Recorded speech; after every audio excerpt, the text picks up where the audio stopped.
Greetings and welcome to The Contracting Guy. I am The Contracting Guy, and today's podcast is about protests. In fact, it's about the most recent protest analysis done by GAO that they send to Congress at the end of every fiscal year. So this is for FY21. So what I have done over the past 9 years is create a table reflecting all of these top issues that come up. Now, the 7 issues that come up are unreasonable technical evaluations, unreasonable cost and price evaluations, unreasonable past performance evaluations, flawed selection decisions, inadequate documentation of the record, failure to follow evaluation criteria, and finally, unequal treatment of offerers. These are the big 7 that have shown up over the past 9, probably more years, but within the tracking I have done in the past 9 years. So I want to share those with you, particularly the ones for FY21 that were highlighted by GAO. So let's get started. I want to refer you to this table right here. If you look at the table, you'll see in highlights 4 categories that have been highlighted: unreasonable technical evaluation, unreasonable cost or price evaluation, flawed selection decision, and unequal treatment of offerers. Now, this is particularly interesting to you as a small business, is that oftentimes, it's believed, not necessarily accurate, say, hey, you trust me, I'm from the government, or, the government makes no mistakes. Well, the government makes mistakes, and they often get away with it because nobody submits a proposal, or nobody submits a protest. Protest is essentially the crying out, hey, here's a red card for your performance, if we were doing soccer or football for those who are overseas. So it's a red card. Hey, you've done screwed up. So with that, it's important to recognize when that red card comes up. Now, for other small businesses, again, a protest, if you wage a protest or lodge or write a protest, there's no diabolical group of folks that are there with phones contacting everyone within the in the sphere of contracting world, saying that you're calling bad behavior out. It's not that way. Perhaps it should be. No, but it isn't. So the key thing here is that just because you put a protest in doesn't mean that you're going to be not considered for future opportunities. I would say, however, is that don't be frivolous in the use of a protest, because it should be about a meaningful wrong that has occurred. Again, a protest occurs particularly when the contracting folks do not follow the rules that they set up themselves. So when they don't follow them, you should say, well, hold a second, I followed them. Everybody should follow them. So keep that in mind. Let's take a look at number 4. Number 4 is unequal treatment of offerers. With that, on number 4, it has gives a case in the GAO report of the agency disparately evaluating one proposal over another, or one quote over another. And I think it's when you're looking at an unequal treatment of offerers, you're looking at, well, are they treated these people treated the same? So number 4 is reflected there, is that are you being treated the same as all offerers? And that's important. Unequal treatment of offerers. Number 3 is the flawed selection decision.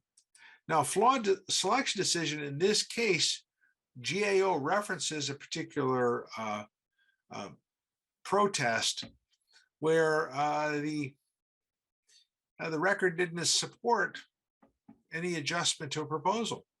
So it's like, well, hold a second here. This is an issue. We're making a decision, but there's no reason to do that, and the record doesn't reflect it. Now, the term "the record" reflects really the comprehensive list of stuff that the government has in its record to show what they did. So where the record is silent, what the GAO says is that there's no evidence in the record to suggest anything occurred. So if there's nothing in there, you can't believe that the government just pulled it out of their hat. So in this case here, a flawed selection decision was rendered. Number two, now keep in mind, look at number two. Number two has been on the top chart for 7 years. This will be his 7th year. So let's take a look at that. Number two said, is the unreasonable cost or price evaluation. Looking at this is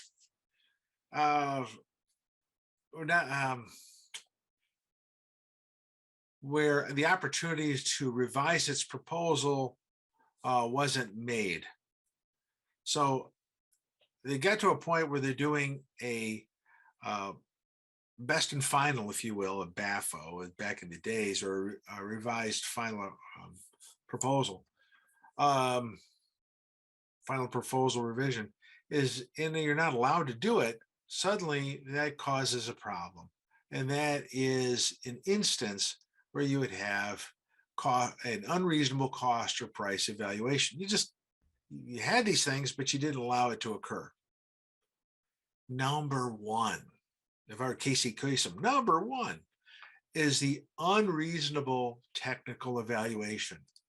Now, unreasonable technical evaluation occurs when the agency is looking at something and they're applying a different strength to it. It's like, well, hold on a second here.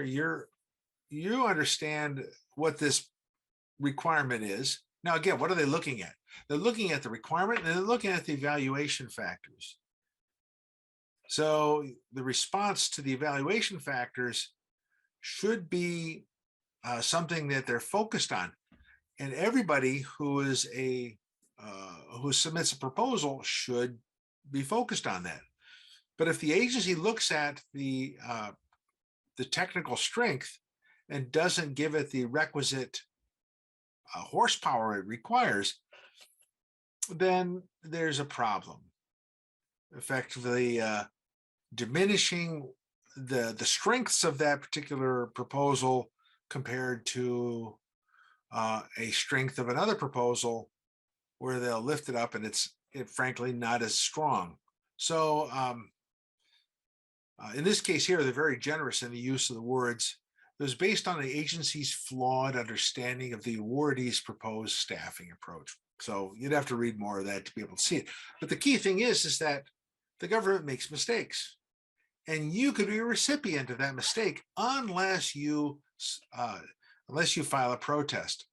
Now, if you file a protest, those 4 highlighted items and those 7 major items are the ones that generally are dealt with by GAO, because they've consistently come across this past 9 years.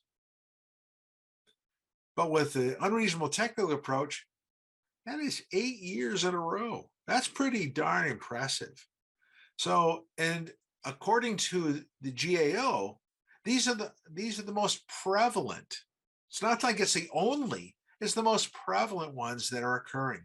So you might want to be mindful of that, is that don't rely on the government being totally accurate.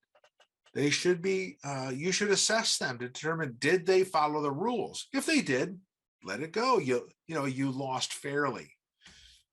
But if they didn't, then you have an opportunity to reflect on that to determine if it is in fact something you want to pursue. And in this case here, there were 4 prevalent defects that occurred. There's more. These are just the top 4. You should be mindful of that and look for it in yours if you lost. Now, this is, again, a summary for the last year. There's a whole bunch of new problems that will occur in 2022.